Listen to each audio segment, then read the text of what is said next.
very good evening to everybody watching. Thank you for joining us tonight on the evening review.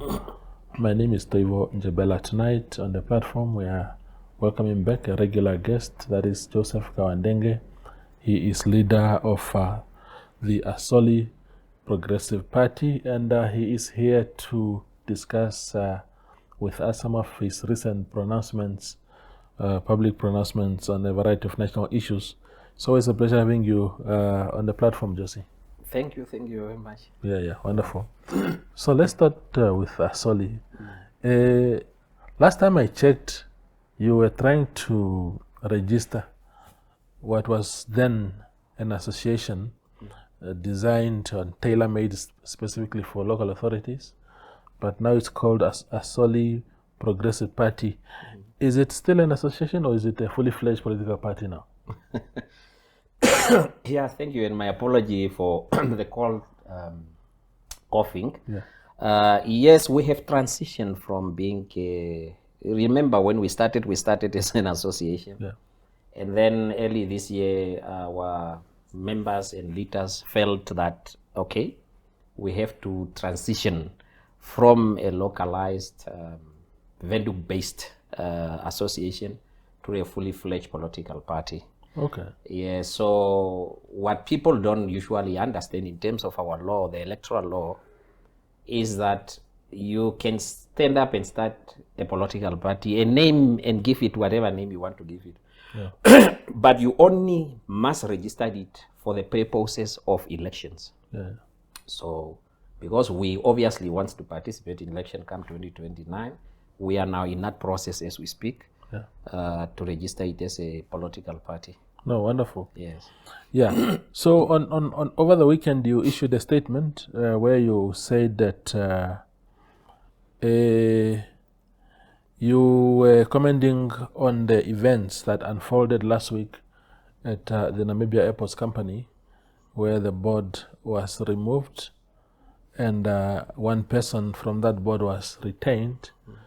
That seemed to have ruffled feathers. It has unsettled you a little bit.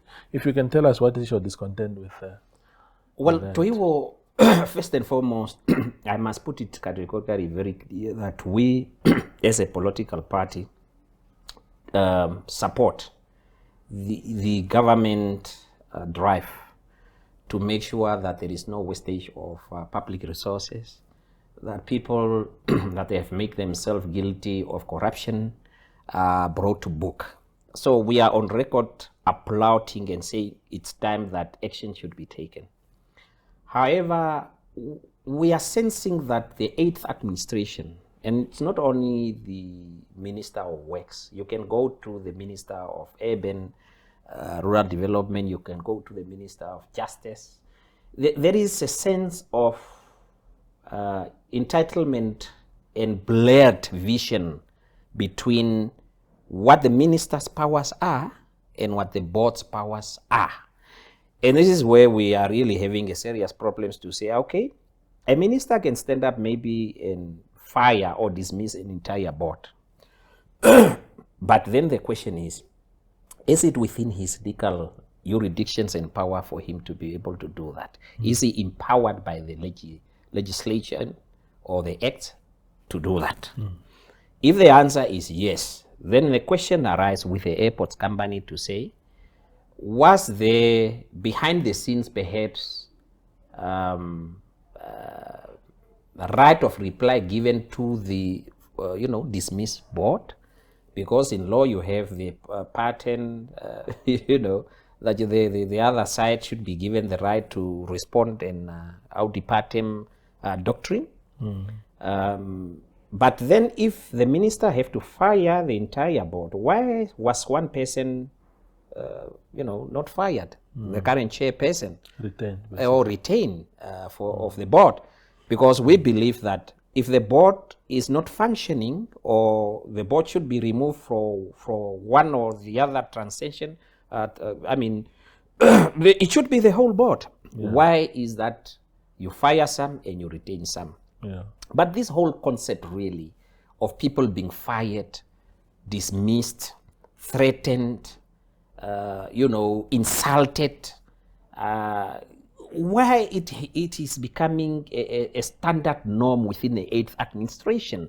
Are there no mechanism of conflict resolutions within those institutions where the minister summons the board or the CEO or whoever, they sit behind closed doors, he says what he wants to say, whatever language he's using there, but it stays within the confinement of that room? Why is it always someone must be made to look bad and the minister must be praised for taking action and firing? And I think that has become characteristic of the 8th administration, and I don't think it's conducive for good governance in the long run. Yeah.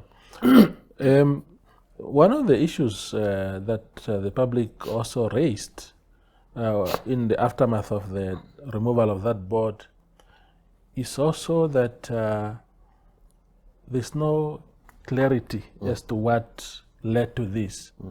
Do you think members of the executive like that, ministers, when you take an action as big as that, you must take the nation into confidence and really say our action was motivated by this and this, rather than, because now you are creating just a vacuum for speculation? Absolutely, absolutely. And I think that is why I said it's characteristically becoming a norm within the 8th administration. Listen, you can be a minister, right? You can be empowered by the acts and the laws of the republic to take action, certain actions within your preview in terms of the SOs that falls under you. It's fine. But any administrative body that takes a decision that affects somebody else, surely the minister must be able to say, I have fired this board because of A, B, C, D. So that at least the public can say, but the minister is correct in this regard, or the minister is not correct in this regard. Now, whatever is happening, it's now left into the vacuum for people to speculate and theories to start moving around from one end to the next. But I always say that for us, really, as a country, we need the reasons why a particular minister should take such a decision. But unfortunately, because of the entitlement syndrome that I think most of our ministers are under, that I am the minister, I can take the decision, I don't know anybody and any explanation, that entitlement mentality, I think that is what should be addressed among all our ministers, really. Because you are a minister, but you are in a public office. Yeah. And your decisions must and can be challenged legally as administratively, whether they are administratively sound, whether they are fair, just, and justified. We are unfortunately living in a country that is not like South Africa. Believe me, Toiwo, all these decisions that the ministers in these countries are taking, if they were taking them in South Africa, they could have been taken to court. The courts will have to pronounce whether the minister acted within the confinement of that law or not. And we are seeing this happening in South Africa. Decisions taken by administrative bodies, executive of that country, they are challenged day and night. But unfortunately, here in Namibia, we take it on face value that it's a right of the minister. He has the right to fire and hire as much as he wants, but it's really not good for good governance. Yeah, your language and tone speaks a lot to what Dr. Liake Hangala said last week at the SOE's forum, which was addressed by the president, and Dr. Liake Hangala stood up and he was talking about how intrusive ministers have become, how intimidating they've become, how proud, beating their chest to say, I am the minister, and it's either my way or highway. Is that, you must have seen those remarks? Oh yes, I have seen Dr. Angala's remarks, and I concur fully with him on that score, really. But what the ministers forget more often is that the position of a minister is temporary. Now you are sensing that to some extent there are ministers that are using their positions now to settle political differences one way or the other. Yeah. That I know you are the chairperson of that board, but you did not support me there, or you did this. Now I'm the minister, I'm going to show you. But the person that should call her minister to order is the president. And I'm not too sure whether she is aware, or whether the ministers, before they take some of these decisions, whether they come to her in confidence and say, tomorrow I'm going to fire this whole board because of A, B, C, D, and she say, okay, or these decisions are left to the ministers themselves to, to take, and then later on maybe explain to the president if there is an issue to be explained as to why they took those decisions. But I concur with the good doctor that most of our ministers currently in this 8th administration, as I have alluded to, have that personality entitlement syndrome, where they think that now they have arrived. So they are the ministers now. You cannot tell me anything. You report to me. It's my way or the highway. But unfortunately, there is no single decision taken by the current administration and the minister that have been challenged in a court of law. And believe me, there are decisions, if they are challenged in a court of law, that the ministers will be seen to be wrong, and for them to rectify those decisions. Yeah, absolutely. We go for a very short break and return with Josef Kauandenge.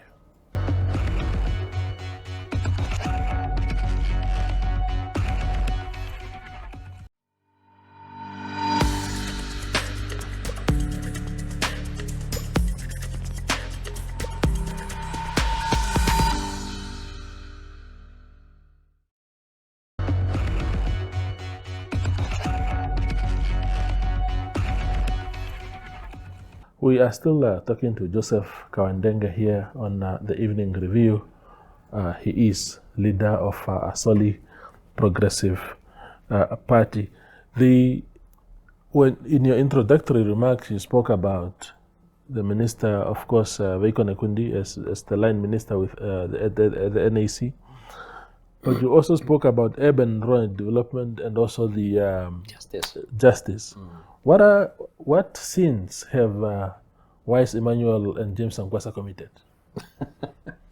Well, to start with the Minister of Urban Rural Development, I mean, recently, I think a few months back, we had the issue of Kunene, where the minister stood up, and because in his opinion, the regional council did not adhere to the ruling of the not to employ or renew the contract of the CEO, and he practically held the whole council at ransom,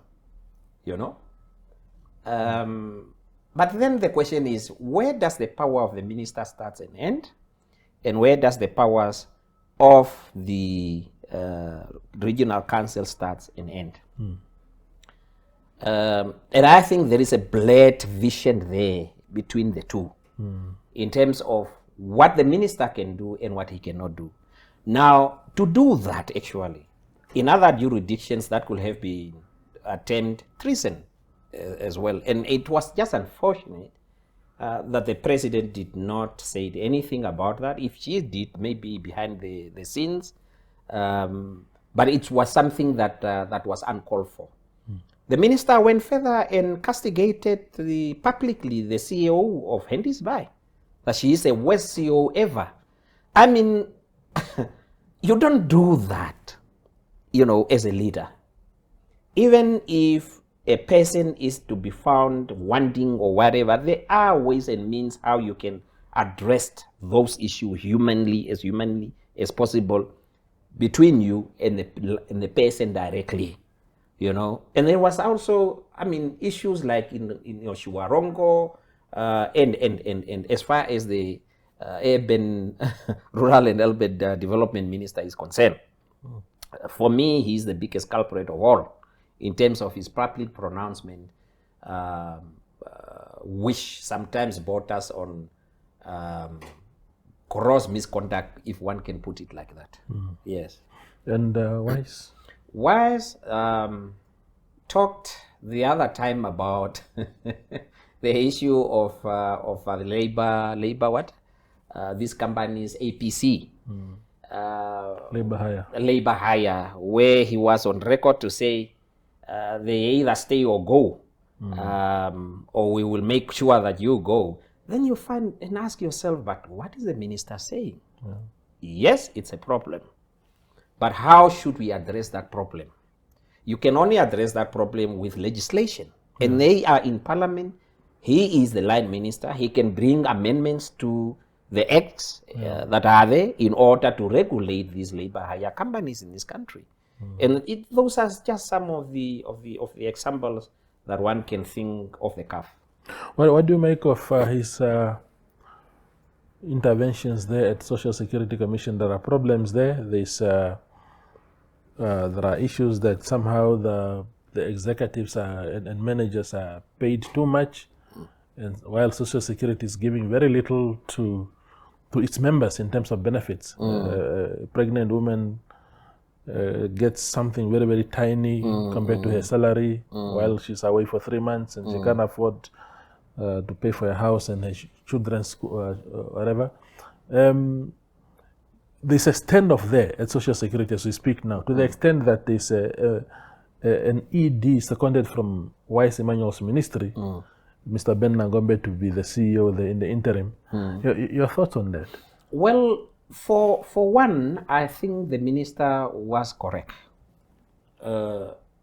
Because, listen, GIPF was created to benefit who or to save who? The pensioners. Those that are paying their dues to the Social Security, like pregnant women and what.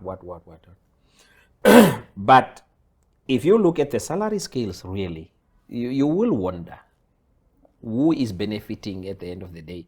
So on that score, I don't know whether the approach was correct to second someone else from the ministry to go there, or has it been something internal perhaps to see how they can navigate it. But sometimes it's also good to bring somebody else that is not within the confinement of the institution itself. But on that score, I think the minister is correct. Yeah. I'm one of you for politicians that will say you are wrong here, but if you are right, you are right. He's absolutely correct to try to see how is it possible that pregnant women can go stay for 3 months, they get peanuts, and COs, they are above even the president of the country in terms of salary and remunerations. Yeah. Cleaners at the Social Security, we heard they are even being paid more than teachers, you know. So, yeah, no, on that score, he's correct, at least to try to see what can be done. Yeah. Yes. You mentioned a very important point there about some of the CEOs earning more than the president. Is that really the case? Is that really the case? Because I mean, my argument is the president is, I think she earns, or whoever is the president, doesn't have to be the incumbent one now, but I think the current president earns 1.7 million a year, and I know that the Social Security, the CEO there, and 2.6 million. But the CEO at Social Security gets taxed. She's on a 5-year contract. Of course, the president is also on a 5-year contract, but the president doesn't get taxed. The CEO of Social Security doesn't get a lifetime salary after retirement, and they don't get a 30 million house retirement home after office. At what point does the CEO earn more than the president? No, I think that argument then becomes valid in terms of the monthly remuneration. Yeah. But then we don't take into account, as you have rightfully said, the other benefits that the presidents take home. Yeah. But in terms of the monthly remuneration, yes, that's perhaps where people are taking that line to say, how can a president earn maybe 100 and whatever per month, and the CEO is almost at 250 per month, you know, and perhaps that is where the comparisons ends. Yeah. But then, as you are rightfully saying, it should go beyond that to say, okay, after 5 years, let's compare the packs of the president and the CEO and see who is earning more than the other person. Yeah, Yes. I understand. You had also issued a statement last week where you were reacting to the president's remarks at the Mining Expo. You said that your bone of contention is that the president is already in her second year, and she must move from bold statements and pronouncements to actually making sure that some of these things that she talk about are implemented. If you can expand on what you meant. Well, Toivo, it is disheartening really to note that as per the financial income survey, we have 51.4% of our people earning less than 2,000 per month. I mean, Toivo, even if I and you can sit here, 2,000 per month or less, what can you really do with that money? Now, the president, when she took over the leadership of this country, came with bold pronouncements that things will happen is business unusual. Now, almost 2 years now into her presidency, we are seeing people still sitting around the table and discussing, plans. How are we going to do this? How are we going to do this? But come next year, we are already halfway into the third year of her presidency. And the people outside there are asking, how long are our president, the leadership of this country, going to sit around the table, benchmark in conferences like the one of the SOEs that we had recently now, where she gave them 24 months to be able to come back and align their programs with NDP 6 in terms of the mining sector to create jobs. She said maybe 18,000 to 500,000. When will this happen? And that is what the ordinary person on the street is asking. Because we cannot be preoccupied with bold statements and planning, but the implementation for the person to start feeling that there is a penny into my pocket will not come in these 5 years. And this is where we said, Madam President, it's time to say, or to put targets and say, within a period of 3, 4, 5 months, we should be able to be here. There are no targets. It's open-ended questions and commitments without any time frame as to how are we going to systematically go and reach here in order to be able to provide this and this and this to our people.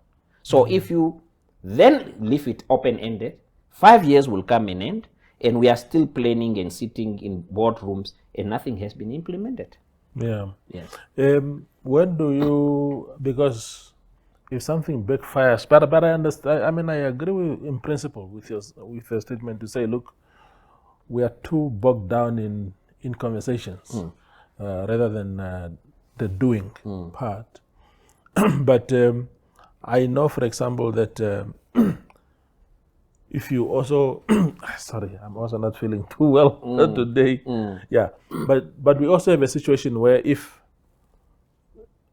things are just done in a disruptive way, I mean, I have said even to the president when I spoke to her in March, I said, look, there are things that you did that seem to be disruptive in a good way because it's not time. So sometimes, because of the agency and the times that we live in, you must just, kick down some doors and do things for the people.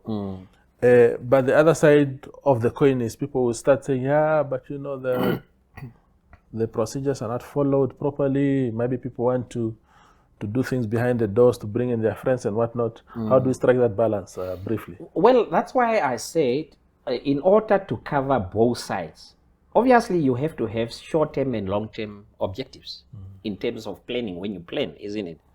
Where you say, can we do these things in the next 6 months? Is it doable? Yeah. Yes, it's doable. You have your advisors around the table. So if it is doable in 6 months and We are not breaking any law in that process. Let's get it done.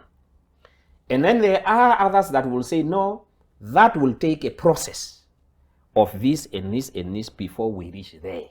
Then we go that way. But honestly, Toivo, and I can tell you straightforward here, come 2029, we will still be sitting here on the campaign trail, and we will be able to pinpoint the president's commitments when she took over, the commitment that she gave to this nation, and then we will be able to pinpoint and say, here, nothing was done. Here, nothing was done. Here, nothing was done. It was all just talk, and nothing concrete came to the people. I understand. Yes. Thank you, Josie. It's always a pleasure talking to you. Thank you very much. Yeah, that is Josef Kauandenge. He is leader of the Asoli Progressive Party, engaging us or gracing our platform tonight. Thank you for watching.